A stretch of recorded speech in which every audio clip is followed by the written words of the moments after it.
আসসালামু আলাইকুম রহমতুল্লাহ। সম্মানিত দর্শকবৃন্দ, অনেকেই মনে করে থাকেন রাসূলুল্লাহ সাল্লাল্লাহু আলাইহি ওয়াসাল্লাম মেহেদি চুলে দাড়িতে মেখেছেন।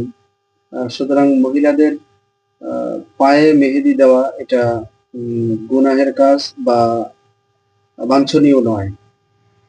এর সমাধান হলো রাসূল করিম সাল্লাল্লাহু আলাইহি ওয়াসাল্লাম বলেছেন মেয়েরা মেহেদি ব্যবহার করতে পারবে, শুধু যেকোনো স্থানে তারা ব্যবহার করতে পারে। এটাতে কোনো দোষের না, কোনো সমস্যা নেই। এবং এটা মেয়েদের এক ধরনের একটা অলংকার, একটা সাজসজ্জা।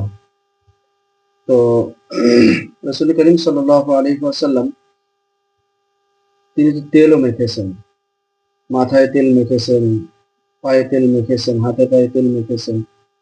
তো সেই তেলও তো আমরা মাথায় মাখি বা মা বোনেরা মাথায় মাখে, পায়ে মাখে। সেখানে কিন্তু কেউ কোনো প্রশ্ন তোলে না।